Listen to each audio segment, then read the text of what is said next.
వఅలైకుం అస్సలాం వరహ్మతుల్లాహి వబరకాతుహ్. ప్రియులారా, మన ప్రవక్త ముహమ్మద్ సల్లల్లాహు అలైహి వసల్లం వారి కాలంలో, అంటే ఆయన చనిపోయేకి ముందు సంపూర్ణంగా ఖురాన్ అవతరించింది. ఖురాన్ ప్రవక్త ముందు, ముస్లింల ముందు ఉండినది.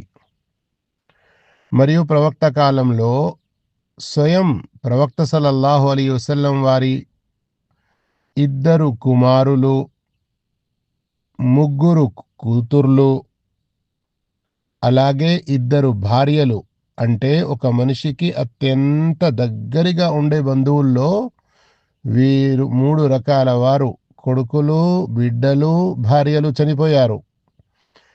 వీరే కాకుండా ఇంకా ఎంతో మంది చనిపోయారు. కానీ ఖురాన్ చదివి ఏదైనా ఖురాన్ ఖానీ అని చేయడం, లేదా భోజనాలు వంట చేసి వాటిపై అల్ ఫాతిహా అని లేదా సూరా ఫాతిహా అని చదవడం, ఇలాంటి ఏ ఒక్క రుజువు, ఏ ఒక్క సహీ హదీసులో లేదు.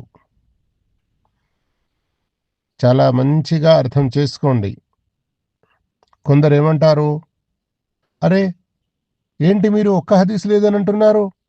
ప్రవక్త సల్లల్లాహు అలైహి వసల్లం జంగే తబూక్ యుద్ధం నుండి తిరిగి వస్తున్నప్పుడు సహాబాల వద్ద ఉన్నటువంటి కొంచెం భోజనం మరియు జంగే ఖందక్ సమయంలో కూడా ఒక సహాబీ ప్రవక్తకు దావత్ ఇస్తే ప్రవక్త వచ్చి అక్కడ అన్నంలో ఏదో చదివారు, తర్వాత ఎంతో మంది సహాబాలను పిలిచారు.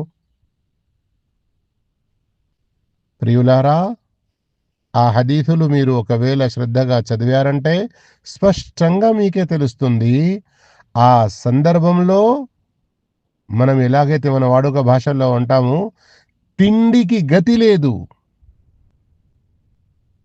స్వయం జంగే ఖందక్ సందర్భంలో స్వయంగా ప్రవక్త సల్లల్లాహు అలైహి వసల్లం ఆకలితో అలమటిస్తున్నారు.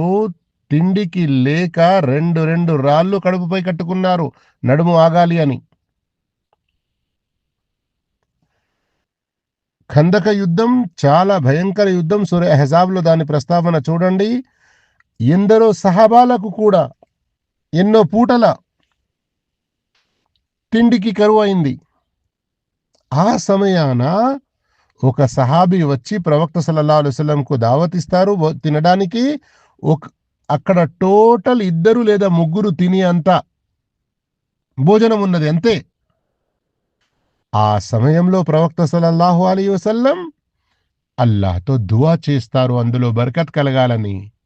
మరియు ఎంతో మంది సహాబాలు ఆ భోజనంలో నుండి తింటారు, ఏమీ అందులో నుండి తరగదు. ఇదే సిచ్యువేషన్ జంగే తబూక్ సమయంలో కూడా. పోతున్న సమయంలో నీళ్లు కరువయ్యాయి. చివరికి ఒక ముష్రిక్ స్త్రీ ఒంటెపై, ఏమంటారు దాన్ని, నీళ్ల యొక్క ఆ తోలుతో చేయబడుతుంది, దాంట్లో నీళ్లు తీసుకుని వస్తుంది. సహాబాలు ప్రవక్త వద్దకు ఆమెను తీసుకొచ్చారు. ప్రవక్త సల్లల్లాహు అలైహి వసల్లం అల్లాహ్తో దువా చేశారు, ఆ నీళ్లలో వేళ్ళు పెట్టారు. ఆ తర్వాత ఆ సైన్యంలో ఉన్న సహాబాలందరూ కూడా త్రాగడానికి, అవసరానికి, వాడుకోవడానికి నీళ్లు తీసుకున్నారు. ఆ నీళ్లలో ఏ మాత్రం తరగలేదు.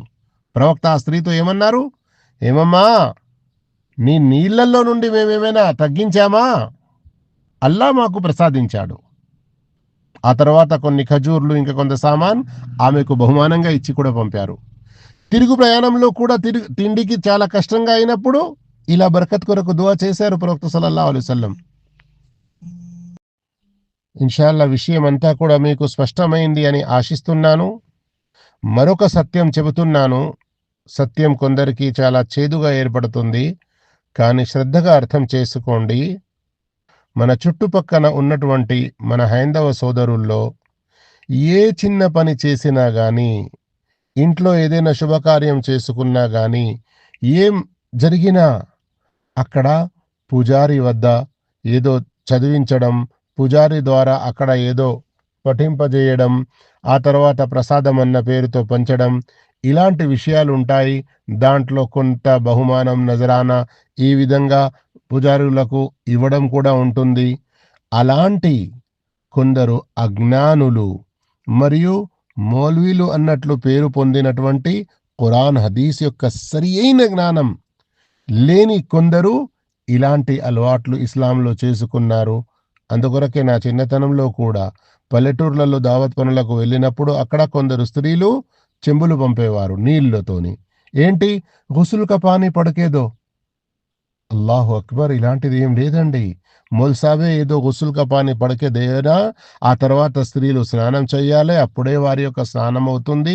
ఇంట్లో కొత్త ఇంట్లో ప్రవేశిస్తే మొల్సాబ్ వచ్చి ఏదో కోడి కొయ్యాలి. అప్పుడే ఆ ఇంట్లో ప్రవేశించవచ్చు. ఇలాంటివన్నీ కూడా తప్పు విషయాలు. ఈ ఫాతిహా ఖానీలు ఇవన్నీ కూడా ఈసల సవాబ్ పేరు మీద చేసుకుంటారు. వీటికి ఏ ఒక్క సహీ ఆధారం లేదు. అందుకొరకు ఇలాంటి బిదతులకు చాలా దూరంగా ఉండండి.